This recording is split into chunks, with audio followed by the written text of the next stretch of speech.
Assalamualaikum warahmatullahi wabarakatuh. Perkenalkan, kami dari kelompok 5 yang beranggotakan Amalia Rizky Fadilah, Cynthia Rosida Fitriani, Siti Bakiatus Solihah, Ratna Aprilia Putri, dan Erwin Yuliana Lestari. Di sini kami akan mempresentasikan hasil diskusi kelompok kami terkait perkembangan fisik dan intelek remaja. Faktor-faktor penyebab perubahan fisik pada perkembangan fisik remaja. Pertumbuhan fisik adalah perubahan yang berlangsung secara fisik dan merupakan gejala primer pada pertumbuhan remaja. Perubahan itu diantaranya, yang pertama ada perubahan ukuran tubuh.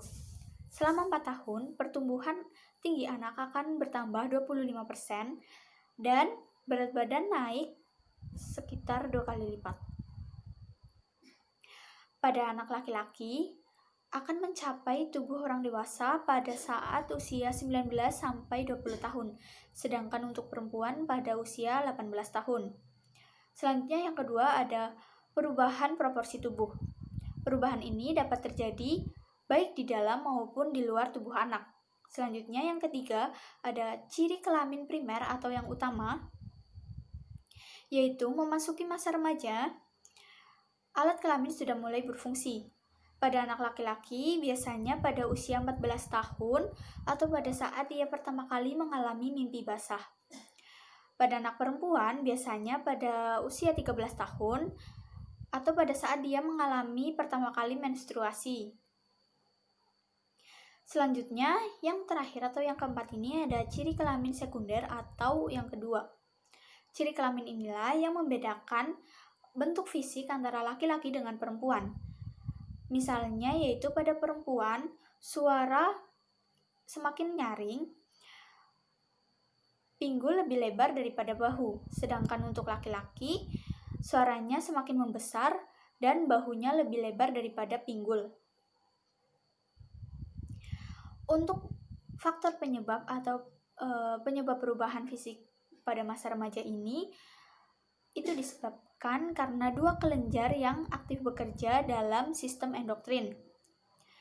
Kelenjar itu ialah kelenjar pituitari dan kelenjar gonad.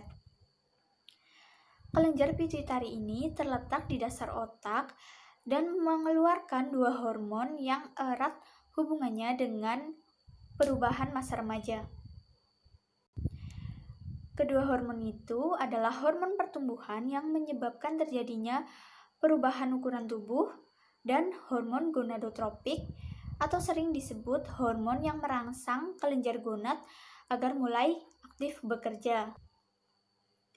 Karena kelenjar gonad ini sudah ada sejak lahir, namun seolah-olah tidur dan baru aktif setelah dirangsang oleh hormon gonadotropik ini yang berasal dari kelenjar pituitari.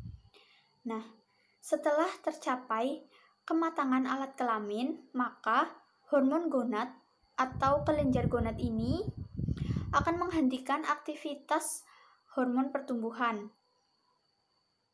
Dengan demikian, pertumbuhan fisik akan terhenti. Nah, keseimbangan yang tepat antara kelenjar pituitari dengan kelenjar gonad ini akan menimbulkan perkembangan fisik yang tepat pula. Sebaliknya, bila terjadi gangguan dalam keseimbangan ini, maka akan timbul penyimpangan pertumbuhan pada anak. Selanjutnya, perubahan fisik selama masa remaja. Perubahan fisik selama masa remaja meliputi dua hal, yaitu perubahan percepatan pertumbuhan dan proses kematangan seksual. Akibat percepatan pertumbuhan tersebut, terjadi perbedaan atau keanekaragaman proporsi tubuh. Pertama, percepatan pertumbuhan. Waktu dan proses pertumbuhan fisik tidak sama bagi setiap remaja. Pada titik awal, pertumbuhan biasanya tidak terdapat banyak perbedaan, tetapi kecepatan pertumbuhan setiap individu menjadi sangat berbeda sesuai dengan iramanya. Bagi remaja laki-laki, permulaan percepatan pertumbuhan berbeda-beda dan kisaran antara 10,5 sampai dengan 16 tahun. Bagi remaja perempuan, percepatan pertumbuhan dimulai dari usia 7,5 sampai dengan 11,5 tahun, dengan rata-rata usia 10,5 tahun. Yang kedua, proses kematangan seksual. Meskipun berlangsung dalam batas-batas dan urutan tertentu dalam perkembangan ciri-ciri kelamin sekundernya, kematangan seksual anak remaja berjalan secara individual sehingga hanya mungkin untuk memberikan ukuran rata-rata dan persebarannya saja. Pertama, kriteria kematangan seksual. Kriteria kematangan seksual lebih tampak jelas pada anak perempuan daripada anak laki-laki. Yang kedua, permulaan kematangan seksual. Permulaan kematangan seksual pada anak perempuan kira-kira 2 tahun lebih cepat daripada anak laki-laki. Yang ketiga, urutan gejala kematangan. Pada anak perempuan, kematangan dimulai dengan suatu tanda kelamin sekunder. Pada anak laki-laki, kematangan seksual dimulai dengan pertumbuhan testis dengan bertambahnya berat dan panjang badan.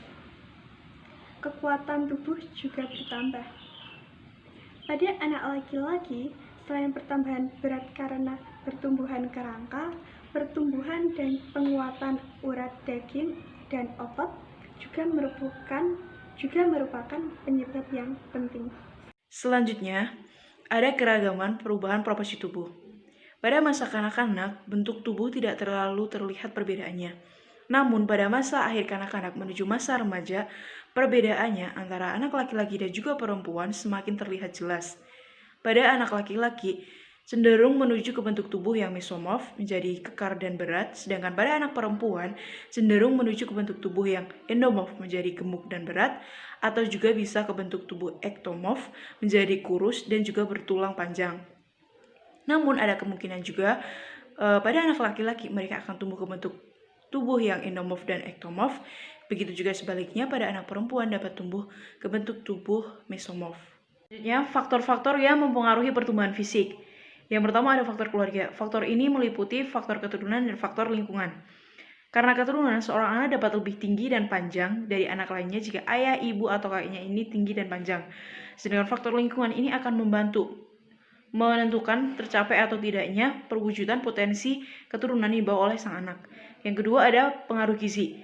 Anak yang mendapatkan gizi yang baik dan cukup, ini akan lebih tinggi tubuhnya dan sedikit lebih cepat untuk mencapai masa remajanya dibandingkan anak yang memperoleh gizi buruk. Yang ketiga ada gangguan emosional.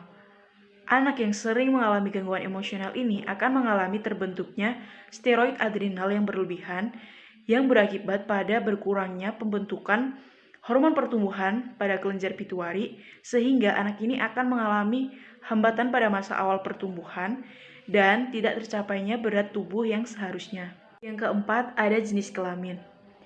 Anak laki-laki ini biasanya lebih tinggi dan berat daripada anak perempuan. Ini dikarenakan bentuk tulang dan otot pada anak laki-laki dan perempuan itu memang berbeda. Yang kelima ada status sosial ekonomi. Anak-anak yang berasal dari status sosial ekonomi rendah cenderung lebih kecil daripada anak yang berasal dari status ekonomi yang tinggi.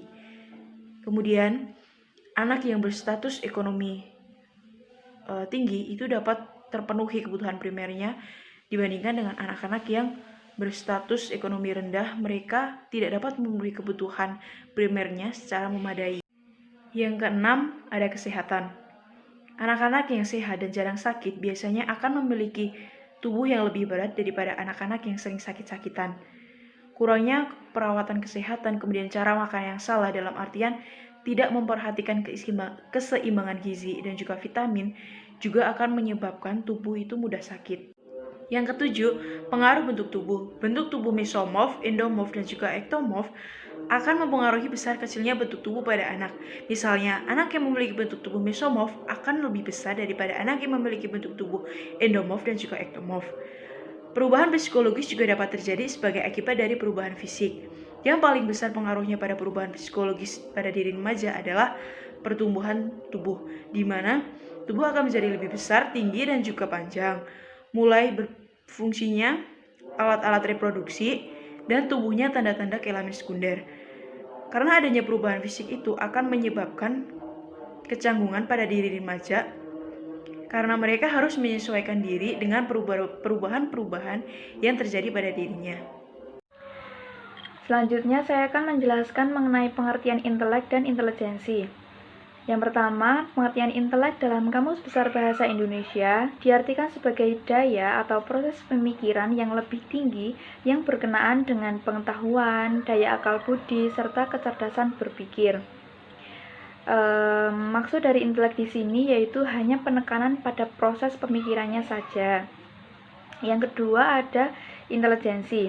Dalam Kamus Besar Bahasa Indonesia, intelijensi diartikan sebagai pengujian tingkat kecerdasan seseorang terlepas dari pendidikannya.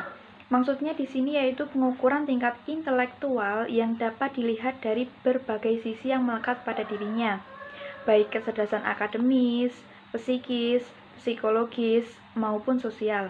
Misal kemampuan berkomunikasi dengan teman sebayanya. Seseorang yang mempunyai tingkat intelijensi yang tinggi ialah orang yang mungkin bisa dikatakan kadar intelektualnya sudah matang. Maksud matang di sini ialah tidak hanya menggunakan nalar dan logikanya saja, tetapi mampu untuk memilah sesuatu yang baik dan buruk, mana yang benar dan mana yang salah, serta mana yang pantas dan tidak pantas untuk dilakukan. Contoh, seseorang yang mampu berkomunikasi dengan baik kepada teman sebayanya maupun masyarakat sekitar, berarti ia juga mampu untuk memilih atau melakukan perbuatan yang pantas untuk dilakukan dan tidak untuk dilakukan. Yang kedua, ada hubungan intelek dengan tingkah laku.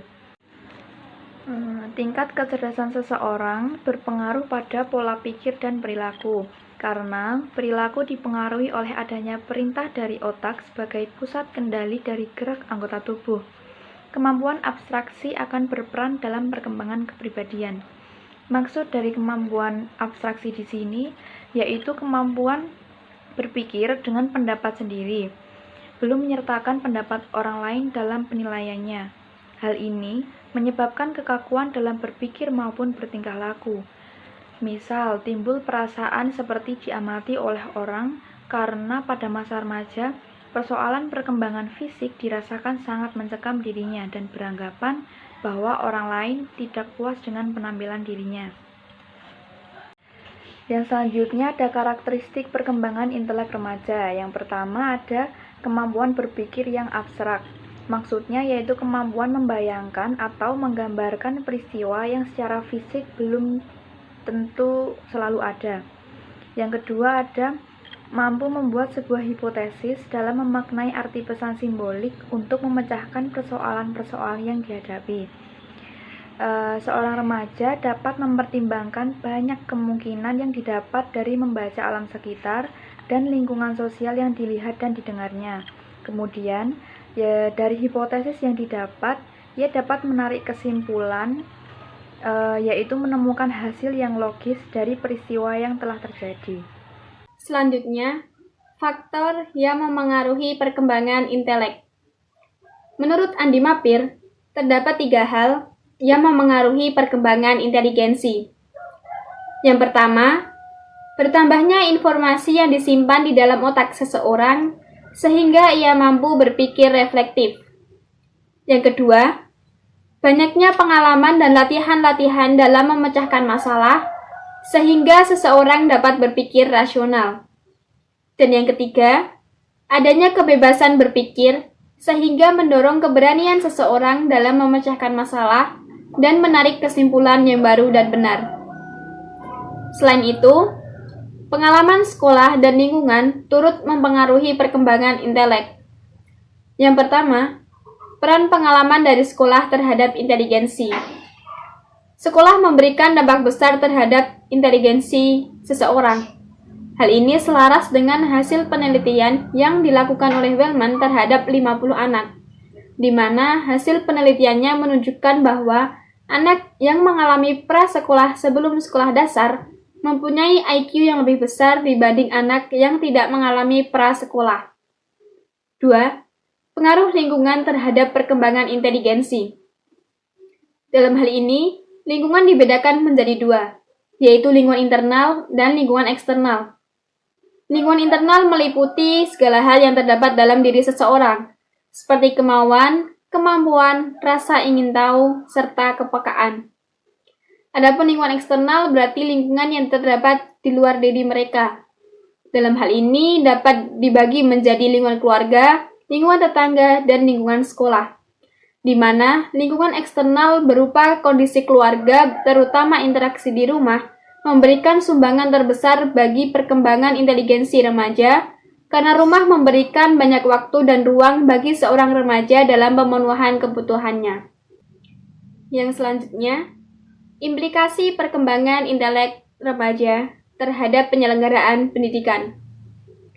Yang pertama, penyelenggaraan pendidikan sebagai media untuk proses pemenuhan ekspektasi dan aplikasi konsep yang ada dalam diri seorang remaja memerlukan sebuah ketepatan, atau dengan kata lain, memerlukan pendekatan pendidikan yang sesuai dengan potensi dan kecenderungan yang dimiliki masing-masing remaja. Yang kedua, tidak membatasi pengetahuan dan kecakapan remaja untuk memanfaatkan apa yang ingin mereka ketahui. Hal ini dikarenakan tidak sedikit siswa yang mengalami kesulitan dalam memahami konsep yang abstrak, sehingga diperlukan pembelajaran melalui pengalaman. Yang ketiga, kecenderungan untuk berfantasi dan memimpikan hal-hal yang indah dapat terjadi karena siswa kurang mempunyai pengalaman nyata dan karena terbatasnya kesempatan untuk mengadakan penjelajahan. Oleh karena itu, seorang guru hendaknya juga memberikan tugas-tugas yang menantang imajinasi, seperti menyajikan teka-teki yang memancing rasa ingin tahu daripada memberikan latihan-latihan yang membosankan. Sekian presentasi dari kelompok kami. Apabila terdapat kekurangan mohon maaf. Wassalamualaikum warahmatullahi wabarakatuh.